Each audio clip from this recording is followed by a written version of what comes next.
मामा असांजो बेगानो बंदो लाडो जी वजह वरी अॼु आया हूं की कहिड़ी ख़बर तो मुर्शिद मोटियो आहे न मोटियो आहे ख़बर पई यार माण्हू रंभा करे ॾिठो ने तुंहिंजा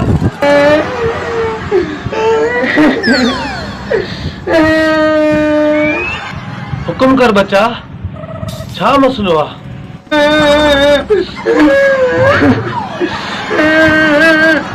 मुर्शिद हिकिड़े माण्हू सां मां प्यार कयो आहे पर उहो मूंसां मोहबत नथो करे मोहबत त करे थो पर मुंहिंजो क़दुरु नथो करे मुंहिंजो मसलो हल कर मुर्शिद घबरा न बच्चा घबरा न रो तुंहिंजो मसलो हल कयां थो तूं न रो रोत न रो बच्चा न रो हेॾे हथ आहे तुंहिंजो पाण मुर्शिद सॼो हथ पढ़बो आहे हा वाकई बच्चा लॉकडाउन हुयो न माखो बि विसरी वियो हुयो तंहिंजे करे वरी खबो भुल में खयमि ॾिसां तुंहिंजो हथ ॾिसां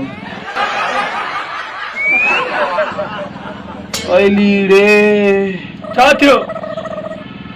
घणो कुझु आहे भाउ घणो कुझु आहे ॿुधाए न छा आहे तोखे पंहिंजो यार वॾा दुख ॾेई वियो आहे सचो आहे मुर्शिद सचो हक मुर्शिद हक अलाह भलो कंदो भाउ घबराए न तो चा मुर्शिद बाबा जो छेलो लॻंदी हिकिड़ो इंशाल्लाह तुंहिंजी सभु मुश्किलातूं दूर थी वेंदियूं ऐं तुंहिंजा सभु कम सवला थी वेंदा पोइ ॾेई वेंदो मां बसि पोइ तूं बि अॾियल आहे ॾाढा तोखे दुख ॾे सचो बि आहे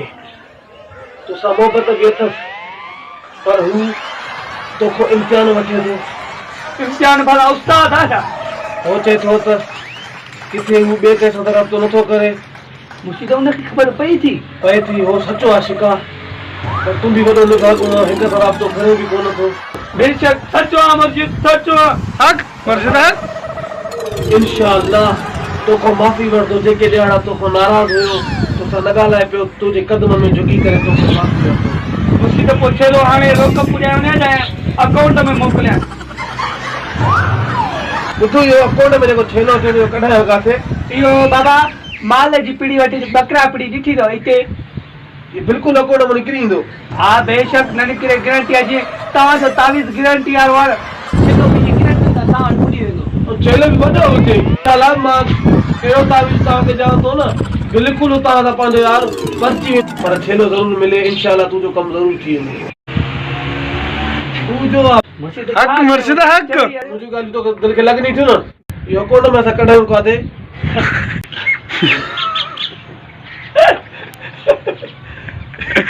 भला व्हाट्सएप चना कहना मुर्शिद नंबर कौन है मसला हल थी वेना बंद कर दिया